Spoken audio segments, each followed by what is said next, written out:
maganda kasi ma'am nakadikit eh. Yan, breakan mo po konti. Kasi di ba ma'am sa parking, parang kagaya niya no, may damo, di ba? Pag pag medyo gitna kasi ang posisyon mo, pag diagonal mong ganun, alanganin ka na doon. Ay, kasi ano na ako, no? Di ba Kasi, sa SM din may nakapark sa tapat? oo, tama. Yan, tama yan. Dahil sakto nga tong posisyon mo eh. Sige. Natandaan mo ba? Ano pa yung puwet yung mauna? Yung puwet pa rin. Yung puwet pa rin. Yung puwet likod na yun, sama pakinggan yung puwet. Sige, ano yung posisyon? Ipapantay ko siya dun eh. Okay, break. Malakas ang memory nito ni ma'am. Yan. Si kuya muna. Si kuya muna. Baka makarinig ka ng maaga. Ano na nga yun? Yung pag ganun mo na. Full left mo na. Full left muna. No? Full turn mo na. Ayan. Tingin ka sa mirror mo bago ka mag-diagonal. Basta tandaan mo lang tong right mirror pag nakita si patrol car. Sige pa. Dito ka muna titingin mo. Sige pa, konti ba? Kung makikita ko yung patrol. Break.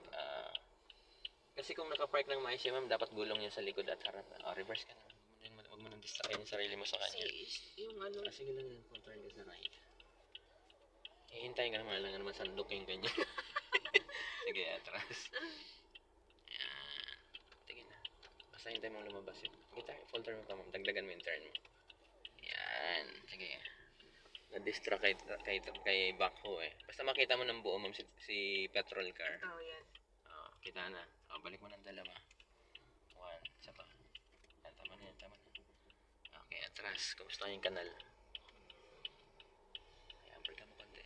Sampa mo. Sige. Yan. Okay, stop. Break. Yun. Tayo wala. May ito naman mama. May camera naman siya. Kaso lang ang problema, wala tayong sensor. Pero may distance pa, di ba? Oo. Malayo pa eh. Pero pwede na rin yan. Basta nakasampa yung gulong mo sa rampa kasi si ambulance nga hindi niya inano eh. Nararamdaman naman eh pag sumama. Oo. Nararamdaman mo rin kung bumangga ka. Ano kung bumangga? Lagay mo muna sa park. Ayan, natandaan mo na yun. Ganun lang naman.